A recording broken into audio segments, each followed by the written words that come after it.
Boa tarde a todos. Que Jesus, nos abençoe e permita a nossa tarde seja a melhor possível. O tema que nós vamos tratar hoje aqui é um tema mais do que atual, porque esses estudos de experiência de quase morte, eles são a partir dos anos 70, que tem essas pesquisas. Até então não existia. Porém, vocês vão ver que ele tem, pelo menos as explicações do que acontece no coma, e numa experiência de quase morte, já está lá no Livro dos Espíritos, que foi organizado no século XIX por Kardec. Então as informações contidas lá são de extrema importância e interessantes para a gente entender esse processo. E se os médicos que fazem pesquisas de quase morte tivessem a oportunidade de ler o Livro dos Espíritos, talvez eles encontrassem as respostas que eles tanto buscam para entender o assunto. Isso eu acho bacana falar, para que a gente possa ter até uma base mais sólida para estudar a doutrina, porque até então a doutrina espírita ela vem caminhando par e passo com a ciência e com essas novas descobertas, sem sofrer nenhum tipo de senão, nenhum tipo de informações desencontradas, pelo menos até agora. Pelo contrário, essas pesquisas novas vêm só comprovando o que já está lá contido na própria doutrina. Tá certo? Nós vamos começar entendendo o que é o coma. Essa figura que está aí, acho que já demonstra um pouco o que seja. Coma, na verdade, é quando você entra num estado alterado de consciência, quando você, ou por acidente, ou por uma razão qualquer, e existe até o coma induzido, vocês já devem ter ouvido falar, tá certo? Coma induzido é através de medicamentos, que levam a pessoa a um estado de inconsciência, e ela fica sendo mantida ali por aparelhos, nesse estado de inconsciência, para ajudar num processo de recuperação física. Então, normalmente a pessoa entra em coma quando ela está numa crise qualquer, médica, pode ser também, vocês já ouviram falar em coma alcoólico? O que significa? Que o sujeito entorna o caldo. Hoje em dia dá até para falar que a sujeita também, porque as mulheres estão bebendo tanto hoje em dia, que a gente pode até falar isso. A pessoa ela bebe tanto que ela entra num estado alterado de consciência, ela entra em coma alcoólico, ela fica inconsciente, ela não tem estímulo, ela não reage aos estímulos, você chacoalha, você, é uma boa hora para dar uns beliscão, porque a pessoa não reage. Então ela está num estado alterado de consciência. O cérebro não está dando as respostas adequadas, ao corpo físico. Por isso que você entra nesse estado de coma. E o coma, na verdade, é uma palavra que vem do grego, significa sono profundo, numa tradução mais literal dela, ou mais simples. Então o coma é entrar num estado de sono profundo. É você ficar nessa situação, de não consciência do que está acontecendo com você, porque o seu físico está, de alguma forma, prejudicado nesse aspecto, no aspecto de não dar oportunidade para que você possa estar consciente. Bom, o que acontece com o espírito nesse estado? Os médicos não sabem.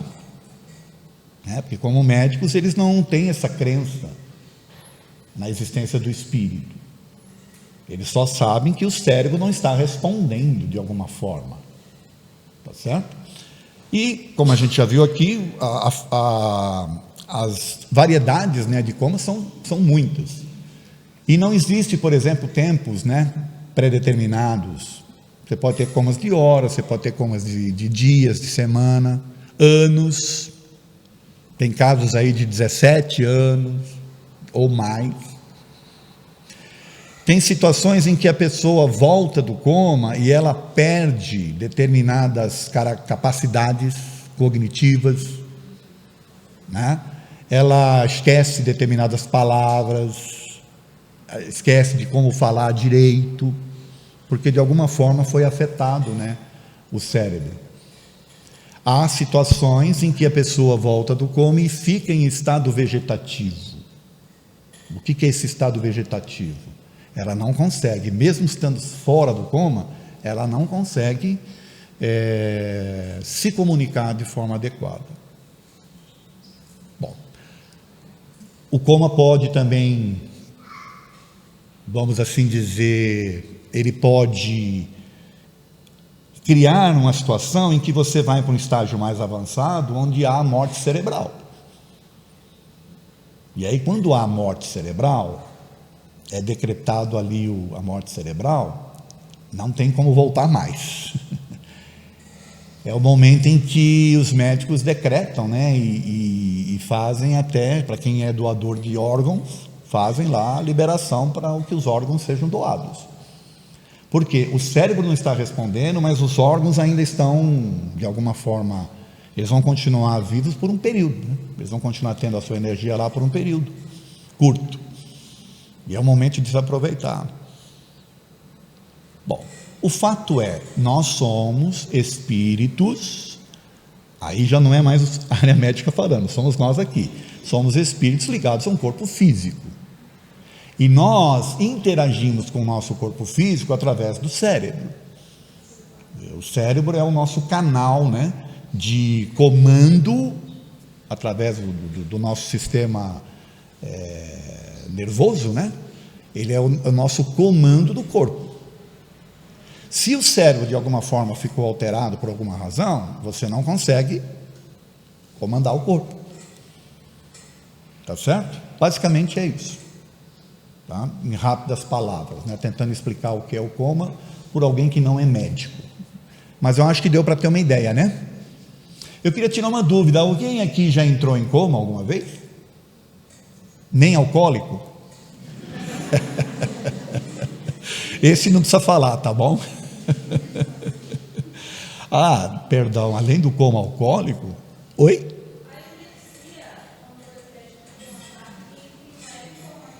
Pode ser, porque é uma alteração química, né, elétrica no cérebro, né? Ela está falando da epilepsia, né, que faz a pessoa entrar em convulsão, pode levar ao coma, tá? Normalmente a pessoa fica num estado alterado de consciência também, como ela não consegue interagir, né, ela fica, é normal inclusive nessa situação, quando a pessoa volta do estado convulsivo, pelo menos eu já presenciei isso, né? Ela não tem noção de nada, não lembra de nada do que aconteceu durante esse período. Então isso foi bom você colocar, porque é mais uma forma da gente entender que o cérebro não está permitindo que você tenha a consciência. Tudo bem, gente? Bom, já que ninguém aqui teve nenhum coma, nem coma alcoólico, né, nem outros tipos, a gente vai agora então partir para um outro momento da palestra, que é aquilo que eu falei para vocês no começo, da gente ir buscar lá no Livro dos Espíritos as explicações que os Espíritos dão para algumas coisas que podem dar as respostas para a gente. Porque a grande pergunta que fica é: o que o Espírito fica fazendo durante o estado de coma? Se ele não está conseguindo interagir com o corpo, o que ele fica fazendo? Não é uma questão interessante? Bom, vamos ver, tentar entender então o que acontece, tá bom? Vamos ver aqui um capítulo do Livro dos Espíritos, Emancipação da Alma. Essa figura já tenta mostrar mais ou menos, tá? O que acontece conosco quando nós estamos dormindo.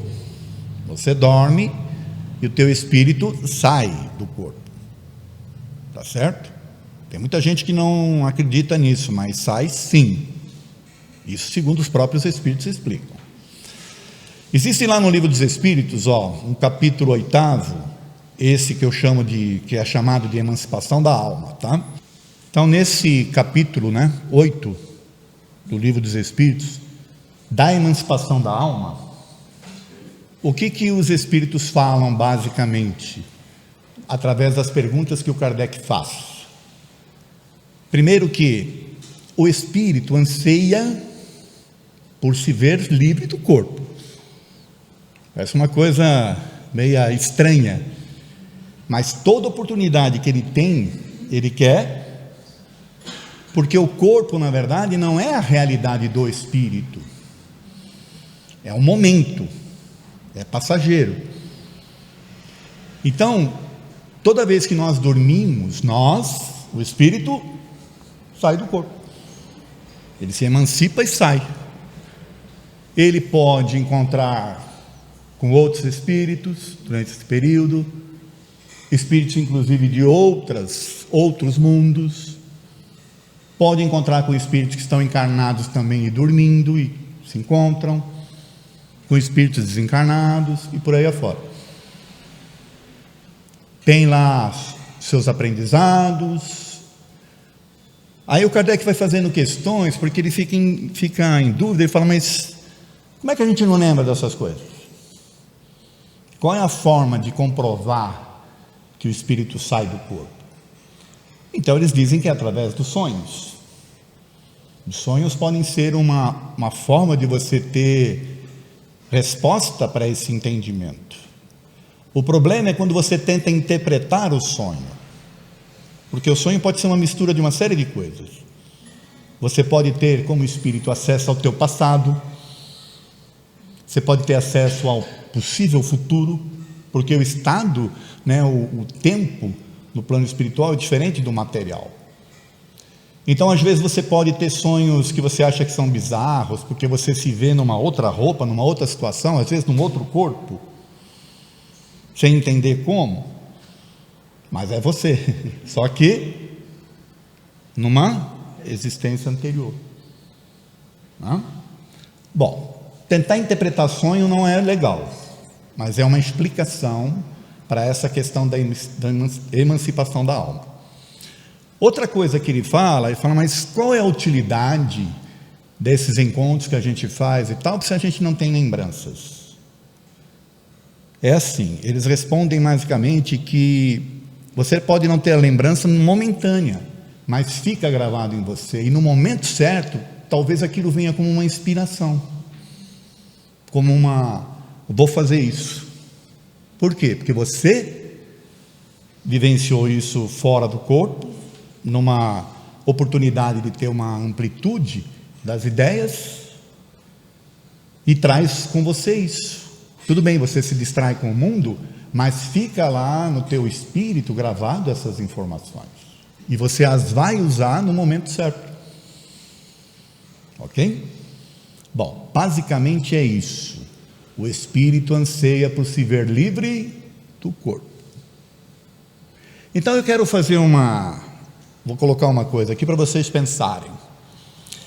Se o espírito anseia por se ver livre do corpo, quem dirá de um corpo com problemas? O que vocês acham? O corpo está meio baleadão, está lá meio,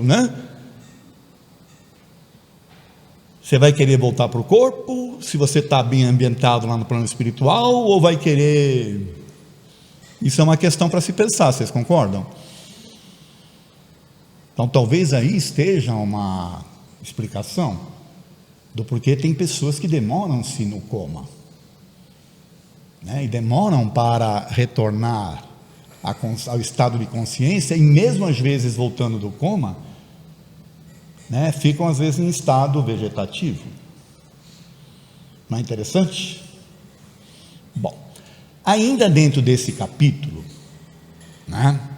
vai dando sequência aí nas explicações, eles falam da segunda vista, da dupla vista. A dupla vista é um processo que a gente pode chamar aí de mediúnico, onde você, às vezes até em estado de vigília, enxerga o plano espiritual. Então é uma situação em que você entra num estado de êxtase às vezes, e você enxerga o plano espiritual, vê espíritos, tá? Outra coisa interessante que a gente pode pensar sobre isso: normalmente a criança, até uma determinada idade, ela ainda está em fase, né, o seu espírito está em fase ainda de absorção do corpo físico, de aprender a usar um corpo que ele já deixou de usar por um período. Então ele fica às vezes muito mais ligado ao plano espiritual. É comum ter essas experiências de ver parentes, de ver entidades ou coisa que o valha. Não quer dizer que isso seja uma mediunidade clássica na criança, mas simplesmente um momento. Também tem relatos de crianças que têm lembranças das suas vidas anteriores, né? Mas isso não é tema para essa palestra de hoje. Eu só estou fazendo essa observação com relação a essa questão da emancipação da alma. Tá bom? Bom, na sequência, ainda dentro desse estudo, olha que interessante aqui, ó. Tem um capítulo inteirinho chamado Letargia, Catalepsia e Mortes Aparentes. Então, olha que interessante. A gente pode chamar aqui de mortes aparentes, né? O coma de hoje. Na época do Kardec, se chamava de morte aparente. Quer dizer, a pessoa entra no estado de morte, mas ela não está morta. Ela está como? No estado de coma, de inconsciência. Tá certo?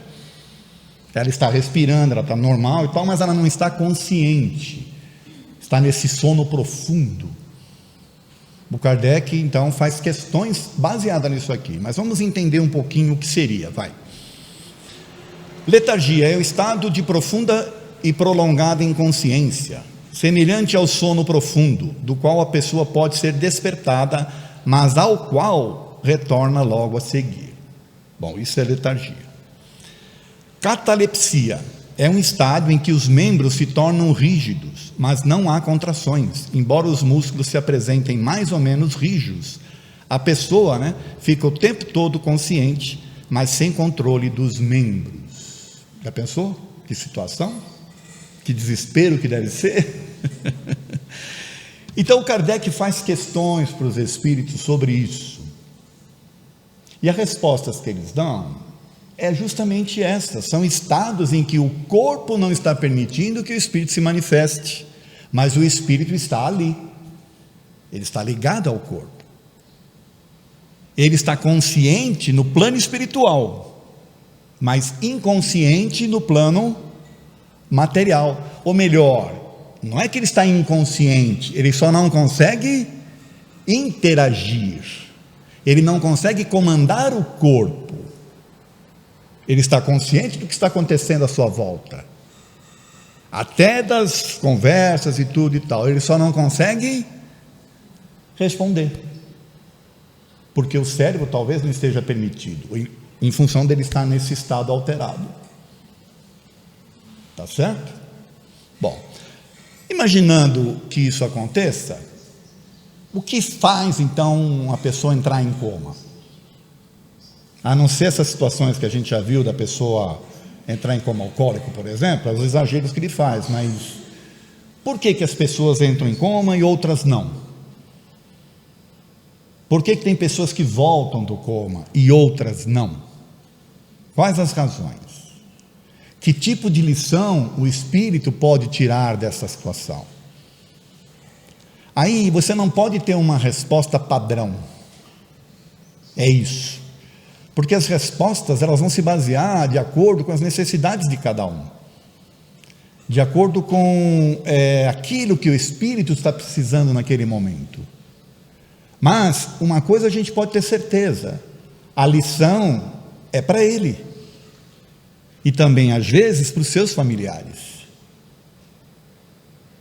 porque às vezes a pessoa entra num estado desse, e são os momentos em que a família começa a repensar uma série de coisas.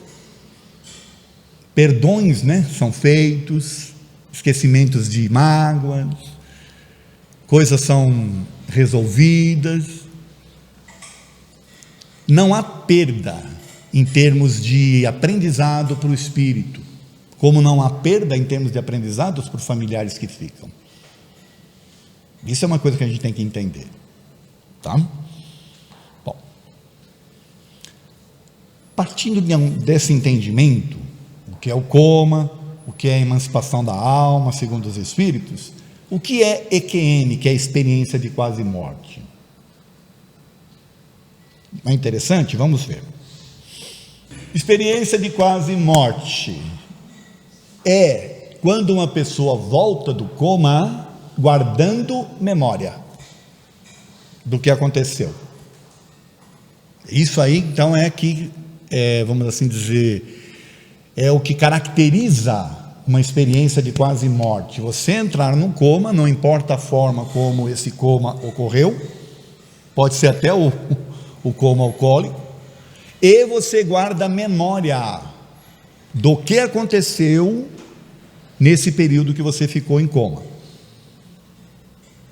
Nem todos têm essa oportunidade de ter essa experiência. A média é de 1 a cada 10. Ou seja, para cada 10 comas, 1 consegue ter esse tipo de experiência.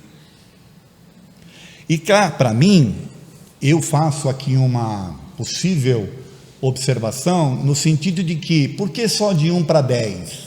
Talvez tenha um fator mediúnico aí a ser observado. A pessoa tem essa capacidade porque ela reteve em função da sua condição mediúnica. Mas isso aí é uma suposição, tem que ser estudado, tem que ser confirmado. É só uma suposição, baseado no que a gente já estudou de doutrina.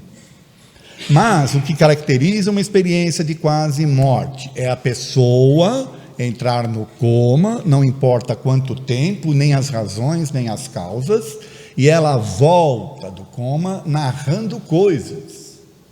Por exemplo, a pessoa vai falar o que os médicos estavam conversando no momento que estavam tentando reanimá-la. Ela vai contar isso. Vocês estavam conversando isso, assim, assado. O médico tem um número tal em cima do gorro dele, porque ela sai, né? Ela se vê flutuando, e ela olha e fala o que tem lá.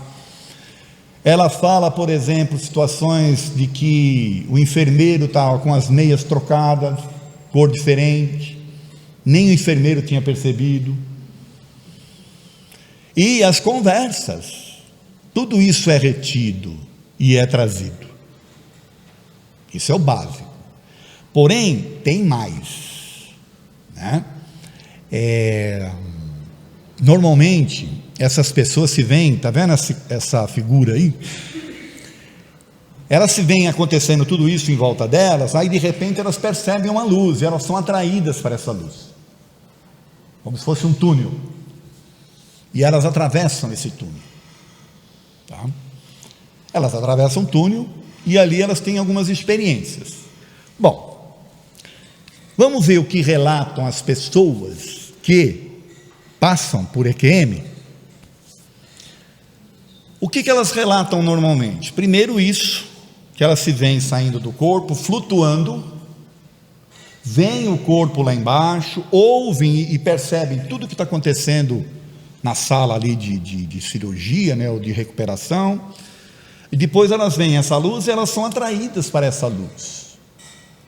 E é uma coisa tão interessante, tão impressionante, que não dá medo, pelo contrário, dá uma sensação de paz, dá uma sensação de bem-estar muito grande. Elas sentem bem nesse ambiente. Vocês lembram quando eu falei que o Kardec fala que os espíritos querem se ver livre o máximo possível do corpo? Então elas se veem bem nesse ambiente, elas percebem um estado alterado de consciência, onde que os sentimentos são muito mais vívidos. Muitos relatam ver um filme passar pela vida delas, pela frente, como se fosse assim um caleidoscópio. Elas veem a vida inteira passar. Só que elas estão vendo como se fosse um filme, mas elas vivenciam novamente as emoções. E vivenciam e de uma forma muito mais pungente, sabe? De uma forma assim muito mais marcante. Porque estão fora, elas estão vivenciando a emoção fora do corpo físico. Então as coisas ruins, tanto as coisas ruins como as boas, você volta a reviver de uma forma muito intensa. Olha que interessante. Depois desse momento, determinado momento, elas encontram pessoas já desencarnadas, por exemplo, ou pessoas que elas conhecem ou não, parentes, E ali num diálogo, elas percebem que não é o momento delas ainda. E aí elas têm de voltar. Muitas, a grande maioria, reluta em voltar. Elas relatam isto. Pode parecer absurdo, mas elas relutam em voltar, porque esse estado de consciência, esse estado novo, essa situação, ela é totalmente, apesar de ser inusitada, ela é maravilhosa, ela é boa, a sensação é boa. E só que voltam, por isso que tem a experiência de quase morte, certo? Senão ficaria lá, né? Aí não seria quase, seria morte. E quando voltam, quais são os relatos que elas fazem? Mudam completamente a sua vida, sua forma de enxergar as coisas, a sua forma de se relacionar com as pessoas, de se relacionar consigo mesmo. Passam a valorizar coisas mais simples, não dão mais tanta importância para essas coisas mesquinhas do dia a dia, essas coisas que às vezes a gente fica perdendo tempo, se magoando com coisas que não faz sentido. E elas mudam a sua forma de viver. E mais, é isso que é mais interessante, perdem o medo da morte. Opa! Sabe como é bacana você perder o medo da morte? E por que elas perdem o medo da morte? Eu tenho uma teoria para isso. Isso aí é teoria minha, baseado no que eu venho lendo e estudando sobre o assunto. Como é uma experiência de quase morte, você não estava preparado para morrer. Vocês concordam? Você não quer morrer. E aí você tem essa experiência, aí você descobre que aquilo que é chamado morte, na verdade, não é esse bicho de 7 cabeças, não é algo ruim. Não tem essa coisa que as religiões impõem de pecados, de inferno, de isso, de aquilo. Então você perde o medo. Por quê? Porque você vai encontrar um estado do outro lado diferente daquele que se pregam, que se tentam colocar na cabeça das pessoas. Porque as pessoas que passam por essas experiências, gente, são pessoas de variadas idades, condição social, razões que foram para o coma, crenças religiosas. É bem amplo, né, esse grupo de pessoas. Não é restrito a um tipo de crença. Então, quando elas não estavam preparadas para morrer, elas vivenciam uma experiência dessa que é quase que uma morte, e elas veem que a morte não é assustadora, perdem o medo. Porém, como elas passam por essa experiência de rever toda a vida e vivenciar novamente as emoções, elas fazem um balanço do que de fato importa. É isso que eu acho bonito nessas experiências, essa transformação que é possível que a pessoa faça em virtude dessa experiência. Não é interessante? Bom, 10 fatos comuns são relatados numa EQM. Talvez eu vá repetir algumas coisas, mas é mais para ficar gravado mesmo o que de fato ocorre, tá bom? Primeiro, sentir-se e se ver fora do corpo físico. Isso é básico. O corpo está lá e você se vê fora. Segundo, reter memórias de fatos da dimensão física. Você está numa dimensão espiritual, mas você retém as memórias do que acontece a nível físico, as conversas, as discussões, as coisas que você vê e por aí afora. Descrição da sala, né? Porque às vezes a pessoa é levada para uma sala e ela está inconsciente. Ela estava no quarto, entrou em coma e vai para a sala. Como é que ela pode descrever as aparelhagens da sala se ela está inconsciente? Vocês entendem? Então significa que há um processo de visão fora do corpo físico. E você traz isso para quando você acorda. Tá? Atravessar um túnel de luz para outra dimensão. Todos falam a mesma coisa. Túnel de luz. Ver uma luz brilhante. Isso aí eu esqueci de falar. Eles enxergam depois uma luz muito brilhante do outro lado. Presença de entes que já morreram. É comum relatarem isso, né? Assistir a eventos da vida sentindo as emoções. Bom, isso aí eu já falei. E elas são muito mais vívidas, essas emoções. Tá? Sensação de conforto, paz e amor sem iguais. Isso aí eu esqueci de falar. A sensação é essa, por isso que reluta em voltar, entende? É uma sensação de paz, de conforto, de amor muito grande, que elas percebem, por esse ambiente de luz em que elas estão. Não? Relutância em voltar para o corpo físico, perder o medo de morrer. Gente, perder o medo de morrer é tudo que a gente pode ter de bom na nossa vida. Porque a gente vai viver, né, de uma forma diferente, a gente vai ver as coisas de forma diferente. E, finalmente, o principal deles, mudança de hábitos na forma de viver. Mudam os hábitos, passam a valorizar coisas mais simples, deixam de ficar se incomodando com coisas que não trazem aprendizados para o espírito, mesquinhez, essa coisa do dia a dia, né, da matéria principalmente. Não? Vamos falar agora de alguns pesquisadores, né, de EQMs, pesquisadores da atualidade. Começar com a doutora Elizabeth Kübler-Ross, essa senhora simpática que aí está. Ela, vamos voltar aqui, ela foi, ela que iniciou, na verdade, esse trabalho todo, lá nos anos 60, ela é uma médica sueca, né, que se radicou lá nos Estados Unidos, e ela foi a primeira a começar a estudar a morte em si, a se aproximar de pacientes terminais, porque os médicos evitavam. Ela ia e começava a conversar com eles, tentar entender as necessidades deles, tudo. Ela mudou a forma das pessoas tratarem esses pacientes. O trabalho dela foi tão interessante que ela foi capa da revista Time em 1969, só para vocês verem a grandiosidade do reconhecimento do trabalho dela. E ela, inclusive, foi quem criou os 5 passos do luto, né, ou da aceitação do luto, que é utilizado até hoje nos cursos aí de medicina, nos cursos de psicologia e por aí afora. É da Elizabeth Kübler-Ross.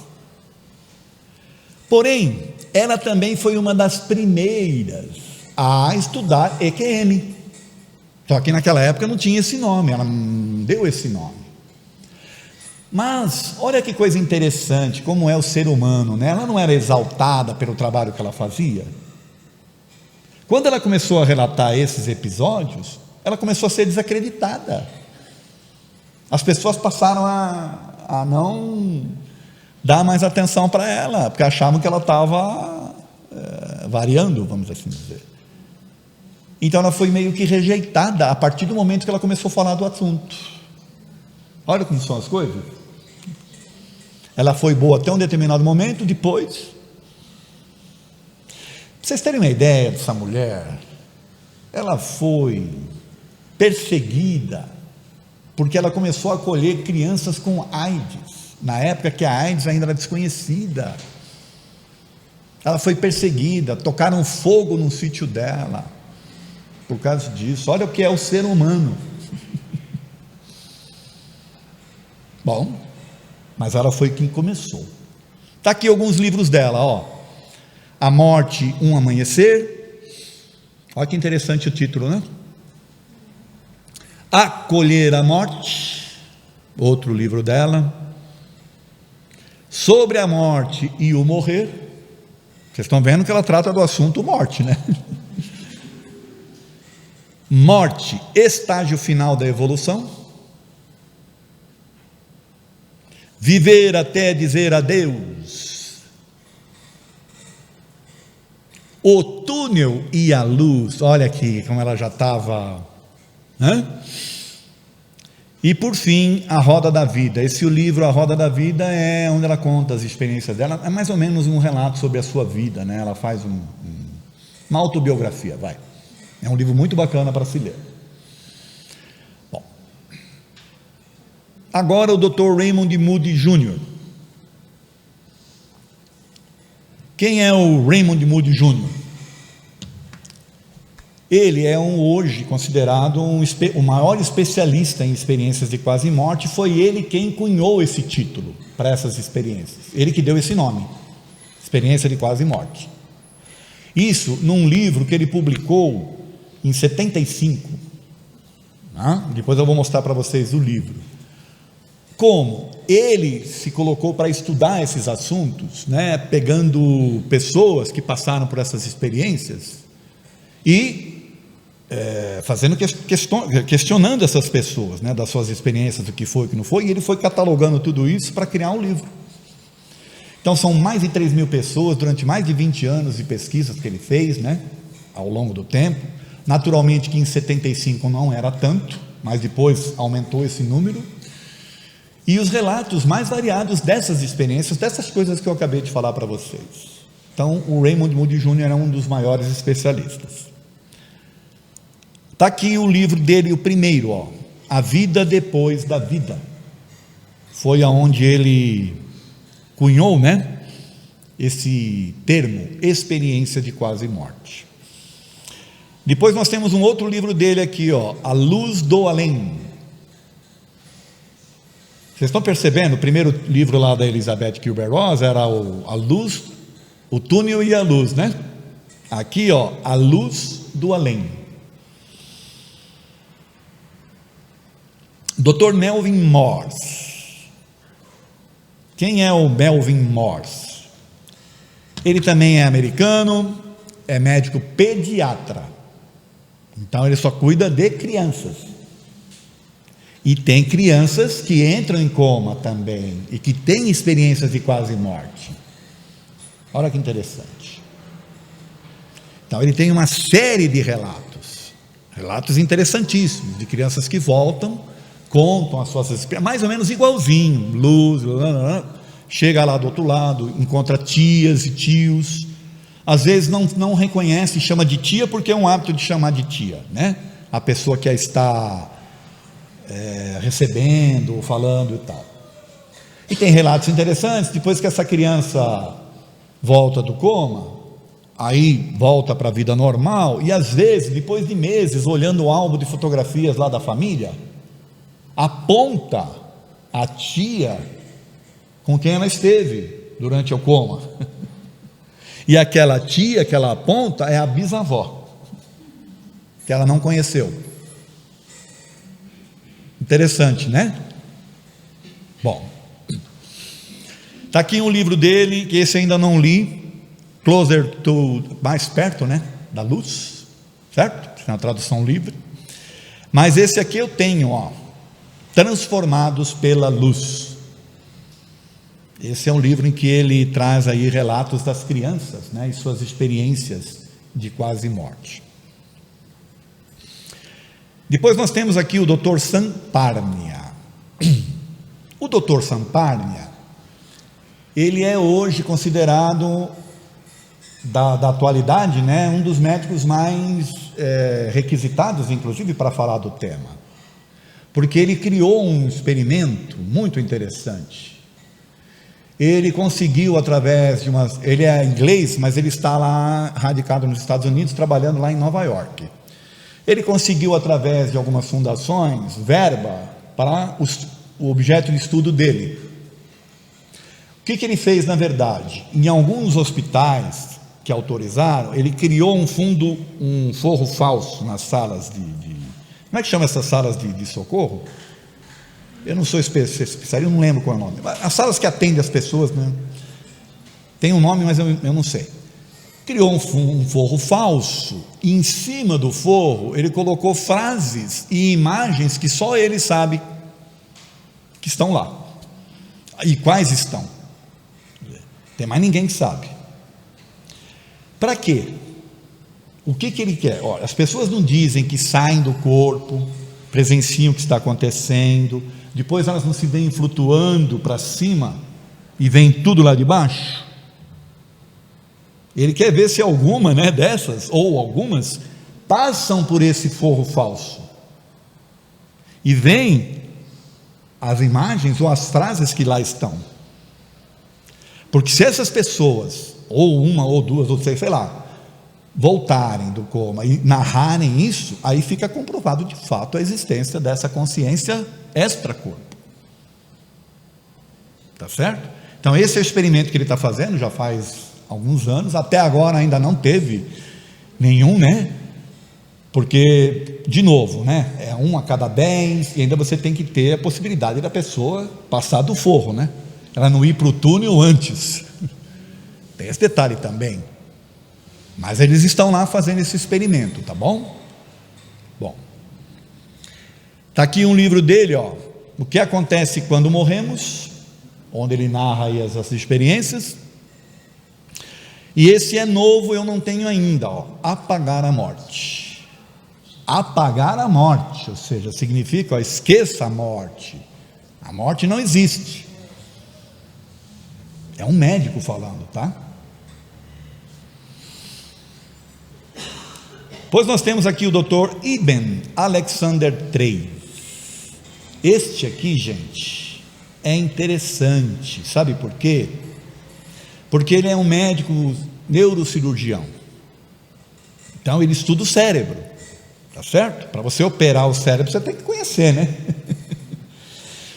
E ele sempre foi contrário a essa coisa do EQM. Ele achava sempre que era coisa que a pessoa está variando. Ela entra naqueles estados, porque você pode ter alterações químicas no cérebro, né, quando você entra em estado de coma, que provocam alucinações, tá certo? Isso também não pode ser descartado. E ele sempre foi contrário, até o momento em que ele vivenciou um coma. Ele teve uma meningite muito forte, ficou 7 dias hospitalizado, quase desencarna. Os médicos lá, amigos dele, né, batalharam muito para fazer com que ele retornasse. E aí ele retorna contando as experiências dele, né? Ele teve uma EQM, ele guardou lembranças do momento que ficou em coma lá, os 7 dias, e narra num livro. Está aqui o livro dele, ó, Uma Prova do Céu. Então, ele fala que a morte não existe e que nós somos, na verdade, temos um Deus que nos ama incondicionalmente e nos acolhe, ou seja, aí ele entra num campo um pouco mais místico, mas é interessante a gente, porque é um relato do próprio médico, e mais, um médico que não acreditava, tá certo?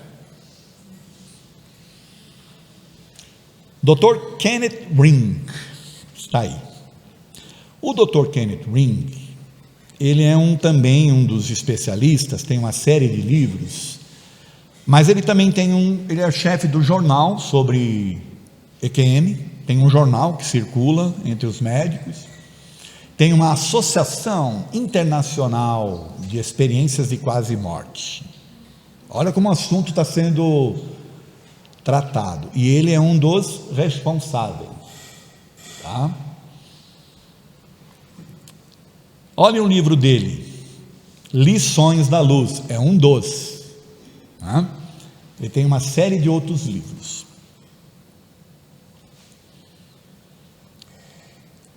É o seguinte, deixa eu voltar um pouquinho aqui. Na palestra que está sendo gravada, depois eu vou colocar lá no meu canal do YouTube, tem um vídeo dele, de 4 minutinhos, que eu editei, mas lá depois se vocês quiserem depois ver o vídeo, vocês vão ver o Dr. Kenneth Ring falando nesse vídeo de 4 minutos, e mais, lá no final da minha palestra, também vai ter um vídeo, já vou até falar agora para vocês, vai ter um vídeo lá, do Dr. Raymond Moody Jr., falando de um assunto muito interessante que a gente vai abordar mais para frente aqui, que é a experiência de quase morte compartilhada, mas nós já vamos tratar disso já.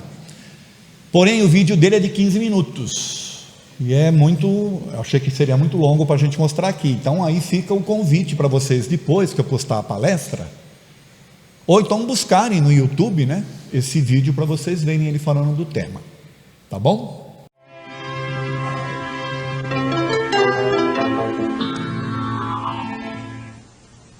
Hello, I'm Jeffrey Mishlove. Today we will be exploring the meaning of the near-death experience. With me is one of the pioneer researchers into that phenomenon, Dr. Kenneth Ring, Professor Emeritus from the University of Connecticut, Department of Psychology, co-founder and past president of the International Association for Near-Death Studies.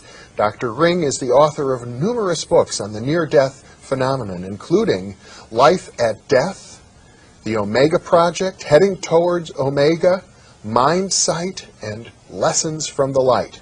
Welcome, Ken. Thank you, Jeffrey. It's a pleasure to be with you. I think by now it's probably the case that almost everybody has heard of the near-death experience, at least to some degree, but perhaps we should just summarize briefly what that experience is about. Well, briefly, Jeffrey, it's an experience that many people report when they're on the verge of death. Typical account would say that the person feels a sense of tremendous peace and well-being. There's often a sense of separating from the physical body and being able to see the body as though a spectator to it from an elevated position. Then if the person goes more deeply into the experience, there's often a feeling of moving through a dark and closed space, sometimes described as like a tunnel, at an increasing speed. Often people say at the speed of light, sometimes even faster than the speed of light. They move toward a radiantly beautiful light, and then when they enter into the aura or the atmosphere of this light, many other things happen. They're flooded with a sense of universal knowledge, a sense of complete, absolute, unconditional love, and sometimes are asked to look at their life as though they have a panoramic review of their entire life. Sometimes they meet a spiritual entity or the spirit of a deceased loved one who tells them that they have to go back, and then they return to their body. Those are, I guess, some of the staple elements that together define the typical near-death experience narrative. Now, from an academic perspective, I guess the main controversy is whether this experience that has now been reported by thousands and thousands of people, whether it's a hallucination or whether it might be evidence for some sort of ontological reality, some sort of after-death state. Yeah, well, of course, this is the question, and it's been argued and probably will continue to be debated for years to come. It's been argued since 1975 in regard to the near-death experience. I think it is essentially an unresolvable question. Different people will come out on different sides of this, but we have evidence, and I present some in my book, Lessons from the Light, where it is very difficult to argue on the basis of this evidence that the experience is anything like an hallucination, a dream, a fantasy, or something merely subjective. And one source of evidence of this kind is when people who have near-death experiences and then float out of the body in the way that I was describing before, then go on to describe unusual objects in unlikely locations that they could not possibly know by normal means, and then these objects are independently confirmed. In addition to that, and again I have a chapter of this in Lessons from the Light, we've recently done research on people who are blind, and even those who are blind from birth can report classic near-death experiences, and sometimes also describe being able to be aware of objects in their physical environment which can be independently confirmed by external witnesses. So it's data like these, among others, that suggest that whatever this experience it isn't merely something that people are imagining or dreaming or making up. We don't have any scientific explanation for it, at least from conventional science, but these facts and these observations are reported over and over again, so that science is going to have to take them into account one way or another. O Dr. Larry Dossey, que é esse que aí está. Esse também é um outro médico, apesar de que ele teve esse objeto de estudo, mas depois ele também caminha para outras coisas, né? A cura pela prece, pelo tipo de pensamento positivo e por aí afora. Mas ele tem uma experiência, ele tem um livro muito interessante, que é este aqui, ó. Deixa eu ver, está aqui, ó, Reencontro com a Alma, onde ele conta um caso de uma paciente chamada Sara, que faz os relatos da EQM dela. Ela conta lá essa coisa toda do túnel, conta tudo o que aconteceu à volta, né? No momento ali, as conversas dos médicos. É ela que fala que o enfermeiro estava com a meia diferente, cor diferente. Ela fala, a tabelinha, tinha uma tabelinha com escrito o nome dos médicos, dos enfermeiros, na antessala da sala onde ela estava sendo tratada ali. Até aí, gente, você vai falar assim, bom, normal, Só que tem um detalhe interessante: a Sara é cega de nascença. Opa! Então, peraí, como é que pode uma pessoa que é cega de nascença, ou seja, o cérebro dela não dá esses inputs, os inputs, né, para que você componha as imagens, para você entendê-las. Como é que pode, então, uma pessoa que não tem isso, voltar de um estado de coma, falando de coisas que ela viu, e essas coisas são comprovadas? Outra coisa interessante, a EQM diminui os suicídios. É relatado aqui pelo Dr. Raymond Moody Jr.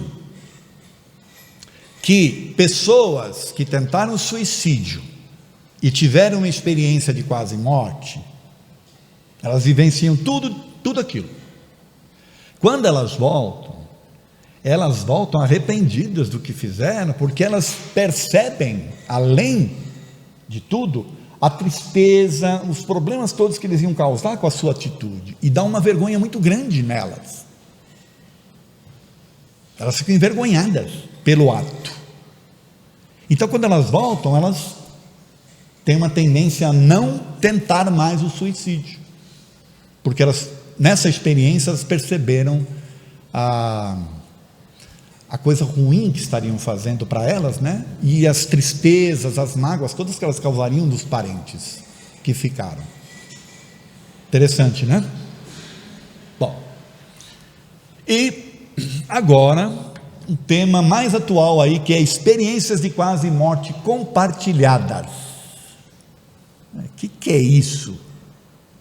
É o seguinte: o doutor, vocês vão ver talvez lá no vídeo, se vocês quiserem ver, ele falando o seguinte, que ele resolveu conversar sobre esse tema, porque muitas das coisas que ele tinha, existe aquela coisa do compromisso do médico com o paciente, de não divulgação das coisas, tá certo?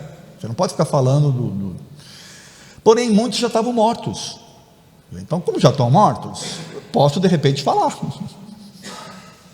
Então ele traz relatos de coisas interessantes, de pessoas que o parente entra em coma, elas estão lá junto com o parente, e elas entram num estado de êxtase também, e vivenciam junto com o parente uma experiência de quase morte.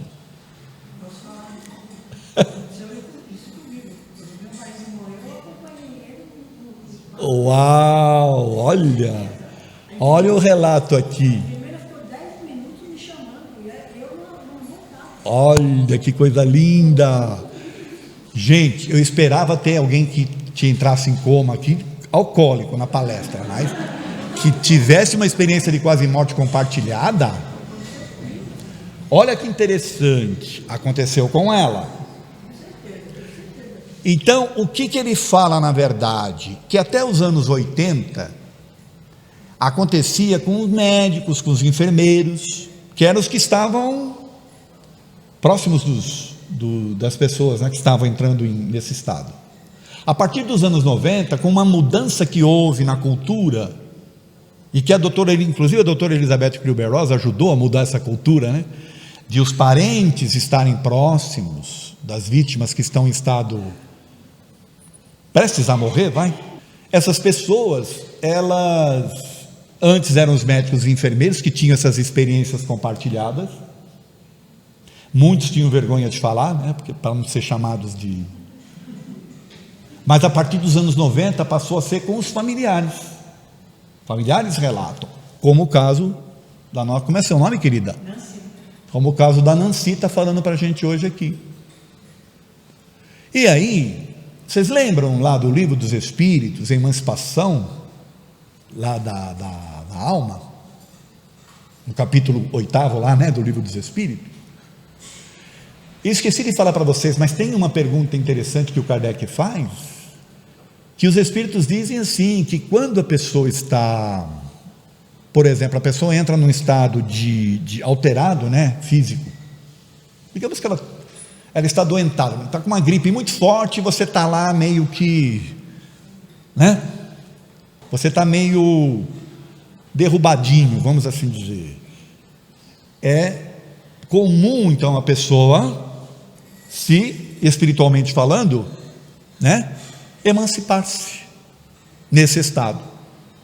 Ou em casos de emoções muito fortes. Olha que interessante que tem lá. Emoções muito fortes pode fazer a pessoa também entrar nesse estado. Vem a calhar com o que a gente está falando aqui, de experiência de quase morte compartilhada. O parente está vivenciando junto com o seu ente querido uma emoção muito forte. E ele então se vê, às vezes, vivenciando, né, a situação semelhante. E aí eles relatam as mesmas coisas.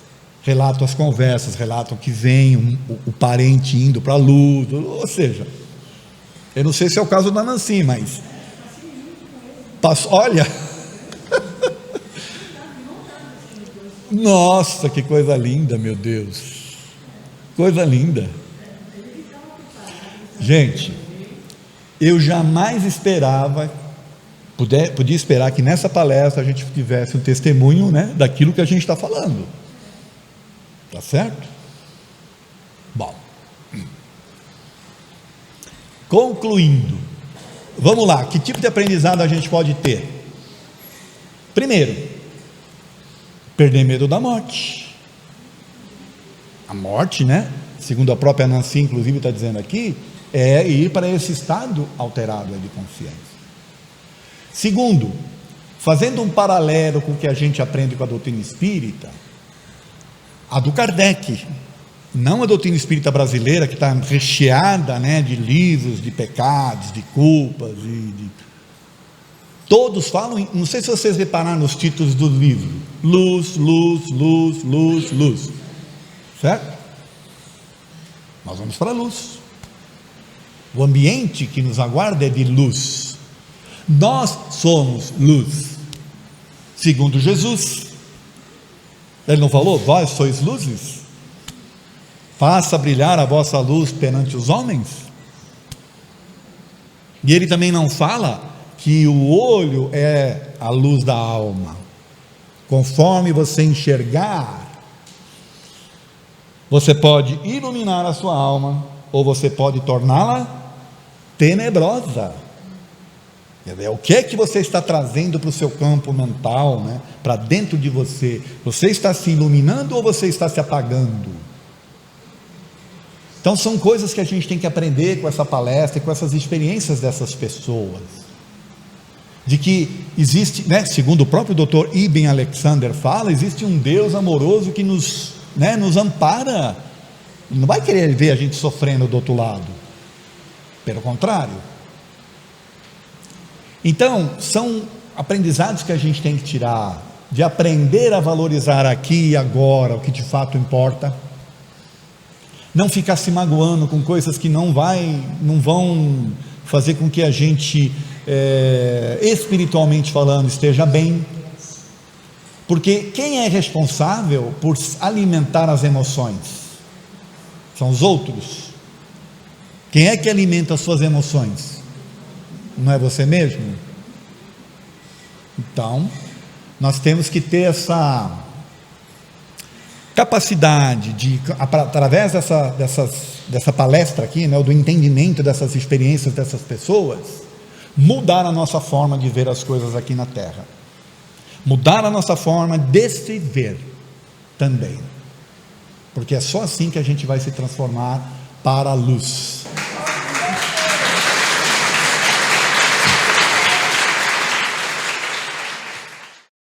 To get into the narrative part of what I have to say, I want to talk about shared death experiences now.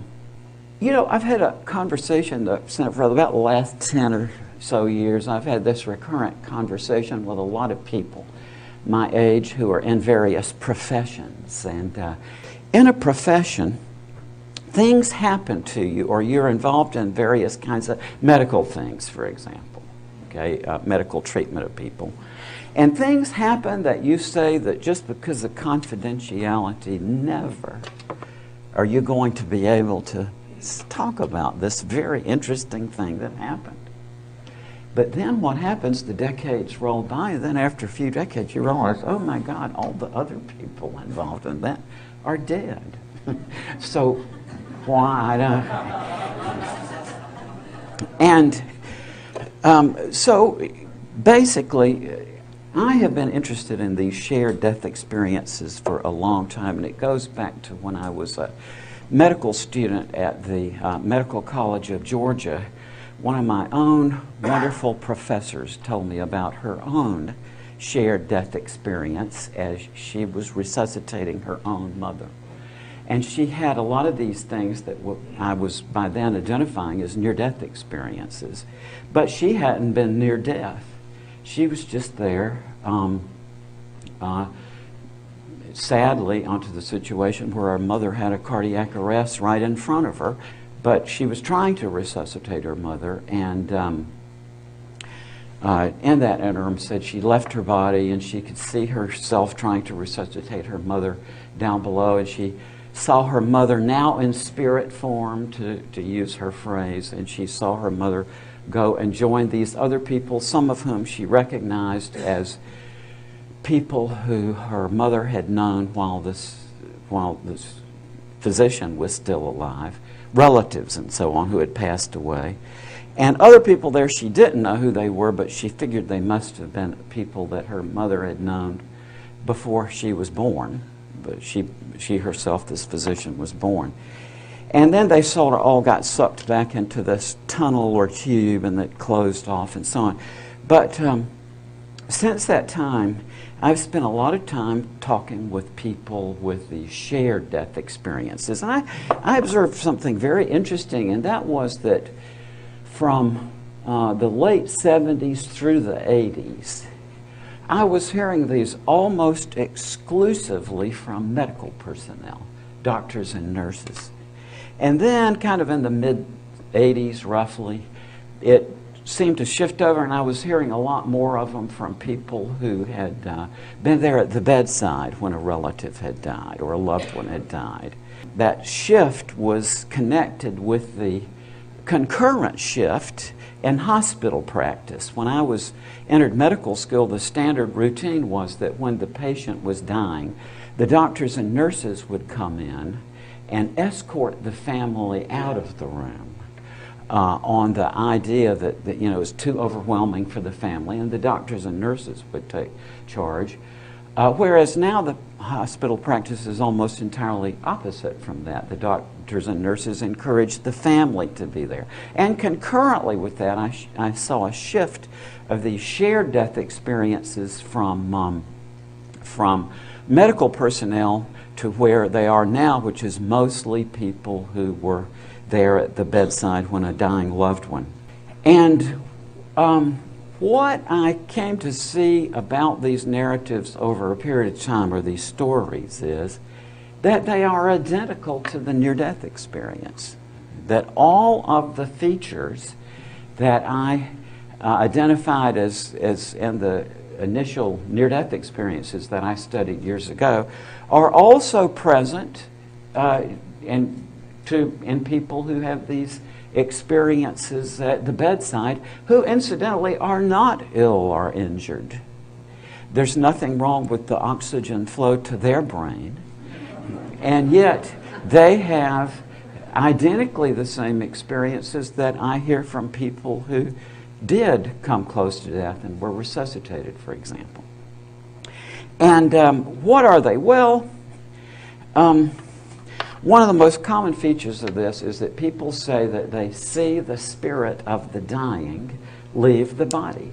And this is really among some of the first ones I heard back in the late 70s and 80s were from medical doctors who reported this to me, that as a patient died, that they would see something leave the body. And there's two kinds of major ways of looking at this. Some people talk about it as though it's a transparent replica of the person, kind of, that stands up and moves away. Or other people talk about it as a very structured light that seems to leave the body, sometimes maybe described as golden or grayish in color, and leaves. And some cases I've had where people say it just leaves through the ceiling. the kind of pattern that you were just heard here of somebody at the bedside of the dying who says that as the person in the bed dies, the bystander leaves their own physical body and seems to accompany the dying person partway toward this light or into some other dimension. And change of geometry of the room. I hear this all the time. People say that suddenly, as grandma or whoever died, they were no longer in a regular three-dimensional cubicle structure of a hospital room, but rather in some other kind of geometry, which they find very difficult to describe, that the room changes shape. That light fills the room. I hear this one a lot. This beautiful light sort of shines throughout the room. I've had cases where people will say initially they thought it was something from the outside of the hospital, like a bright light reflected into the room. But then as this develops, they realize, no, this is not a regular light, but this light fills up the room. Music is something I hear. One or more people at the bedside will talk about this ethereal, otherworldly, beautiful music that seems to fill the room. Seeing into some other realm. I've had cases where people say that it's like a portal or a window opens up and they see what seems to be some other dimension of reality, of existence. And then, most remarkable to me, this is one I just keep, just scratching my head on this one, but I have enough cases now where I'm completely confident that anybody who really, is interested in finding cases of this will be able to do so. And that's cases in which the bystander experiences the life review of the person who is dying. That's rather an intrusion, if you ask me, but people say, incidentally, that it doesn't have that feature of intrusiveness when it actually happens, that it instead is just completely natural. The most memorable case of this is a woman I knew in Carrollton, Georgia, where I used to teach psychology. This is an elderly woman who had had one of these Sturgay marriages. The fourth kind of Greek love, which is, the three that we all know, but actually the Greeks had another category of Sturgay love where they had observed, which still happens in little towns, that maybe two kids, boy and a girl on adjacent farms, just grow up in a relationship and they are playmates together, and it sort of naturally evolves into a marriage. And as my experience as a grief counselor makes me see that this is the very most difficult situation to deal with when you have somebody grieving, because that kind of relationship it creates a bond, which in the cases I've seen, it's just very rare, I think, for somebody who has lived a decades-long marriage with somebody that they literally were friends with from childhood. I mean, this is a very difficult situation when one person in the couple dies. And this was a perfect example of this. This woman had literally, her husband in this little town was the neighbor, and they grew up with each other. And then after a decades-long marriage, he was diagnosed with a very rapid-acting lung cancer. And so as he was on his deathbed and in the process of passing away, his entire life sprang up around them in a vision. And she says, incidentally, she said she was talking with her husband about this back and forth. And they were talking about these different scenes.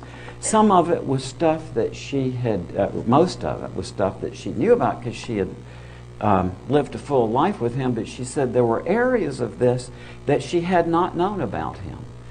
And she said this was, throughout this, there was this presence of complete love and compassion that she, being from small town Georgia, identified as Christ. And she said there was one episode they had never had any children as long as they were married, but before they got married, there was a miscarriage, spontaneous miscarriage. And she, after that, never got pregnant again. But she said throughout their marriage, they used to talk about this child that they lost, and they talked about the child as though it were a he. But she said in this vision, the child that they had emerged, she said, from that area of this panorama. This child emerged as this little presence of light that came out and identified herself to them as their daughter. My point being here that you're going to be able to find cases of this if you're interested. That there are cases in which the bystander will actually empathically co-live the life review of the person who passes away. Now, to me, I don't see any means or any clear means of distinguishing that from a near-death experience. If all the components are the same, it seems to me that the fact that somebody is dying or being resuscitated is just a contingent thing. So that really here we're dealing with something here which does not necessarily have to do with somebody physically almost dying. They can have the same kind of experience when they are in the presence of someone who is physically dying.